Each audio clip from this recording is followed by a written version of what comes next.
Assalamualaikum warahmatullahi wabarakatuh.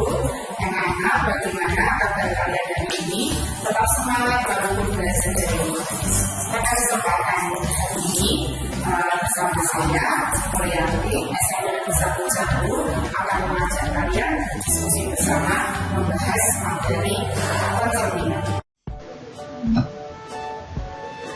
Baiklah anak-anak, kita mulai pembahasan kita pada kesempatan ini. Tadi di awal saya sampaikan bahwa kita akan membahas tentang refleksi. Sebelumnya perlu kalian ketahui bahwa ada beberapa jenis transformasi. Yang pertama translasi, kemudian refleksi, rotasi, dan yang keempat dilatasi. Yang akan kita bahas pada pertemuan kali ini adalah refleksi atau pencerminan.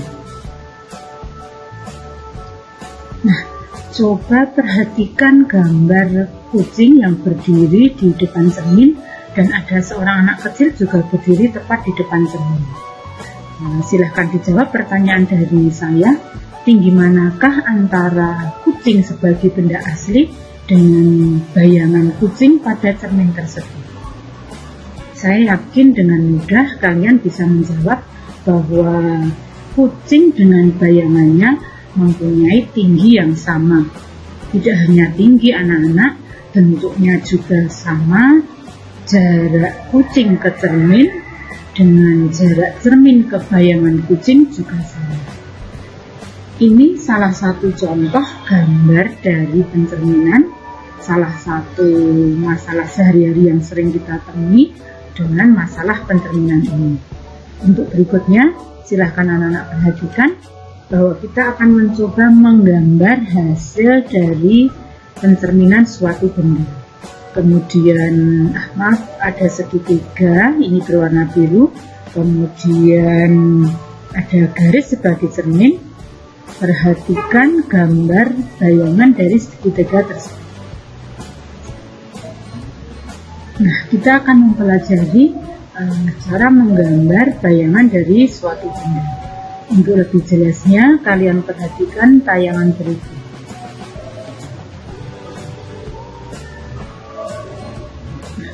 Agar mudah, segitiga yang akan kita gambar bayangannya kita beri nama ABC. Segitiga ABC ini akan dicerminkan terhadap garis M. Perhatikan masing-masing titik pada segitiga ABC ini kita tarik garis tegak lurus ke cermin,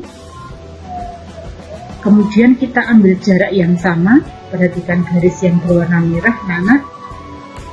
nah masing-masing titik A aksen, B aksen, dan C aksen berjarak sama dari A sebagai titik awal ke cermin, kemudian cermin ke bayangan titik A berjarak sama. Demikian juga pada titik yang lainnya. Oke, lanjut.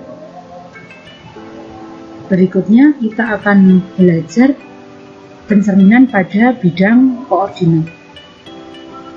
Ada beberapa cermin yang akan kita gunakan dalam bidang koordinat.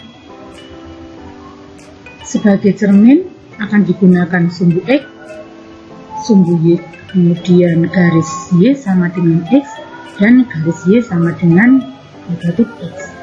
4 cermin ini yang akan kita pelajari untuk tayangan berikutnya. Kita mulai anak-anak. Yang pertama adalah refleksi terhadap sumbu X. Nah, kalian perhatikan koordinat titik P, kemudian cerminnya sumbu X, kita tarik garis tegak lurus dari titik P ke cermin, kemudian kita ambil jarak yang sama dari cermin ke bayangan. Seperti apa contohnya di bidang koordinat?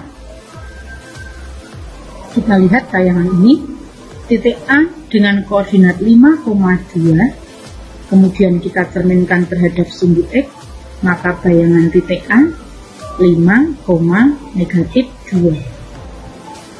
Perhatikan untuk yang titik B negatif 2,-4 sebagai titik awal, kita cerminkan terhadap sumbu X, bayangannya koordinat titik B sebagai bayangan negatif 2,4. Lanjut. Refleksi yang kedua, refleksi terhadap sumbu Y. Perhatikan koordinat titik P, cerminnya sumbu Y. Kita tarik garis tegak lurus dari P ke cermin. Kemudian kita ambil jarak yang sama dari cermin ke bayangan titik P.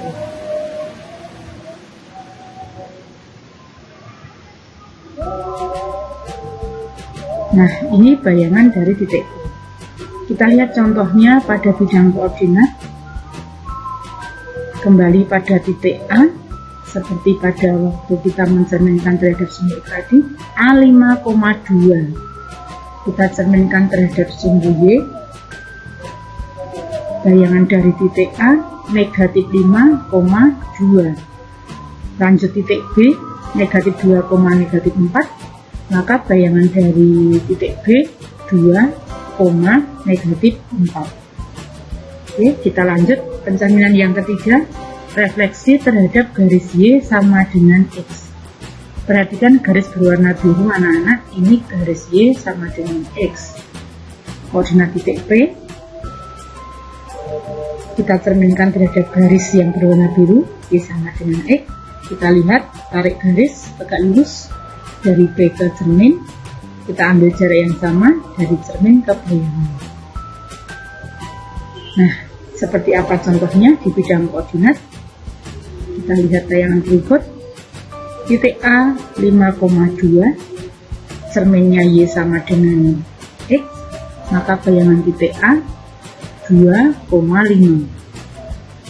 Kita coba perhatikan yang titik B, negatif 5,3, cerminnya masih sama, Y sama dengan X. Bayangan titik B 3, negatif 5. Lanjut pencerminan berikutnya, refleksi terhadap garis Y sama dengan negatif X. Perhatikan garis berwarna biru. Nah, ini Y sama dengan negatif X. Kemudian titik P, kita tarik garis dari titik P ke cermin tegak lurus. Kita ambil jarak sama dari cermin ke bayangan. Nah, ini koordinat dari bayangan titik P. Nah, saya rasa tidak sulit kan anak-anak. Saya yakin sekarang kalian sudah bisa menentukan koordinat bayangan dari suatu titik pada bidang koordinat. Namun, demikian yang kita bahas pada hari ini. Tetap di rumah, jaga kesehatan, salam sehat, saya akhiri. Assalamualaikum warahmatullahi wabarakatuh.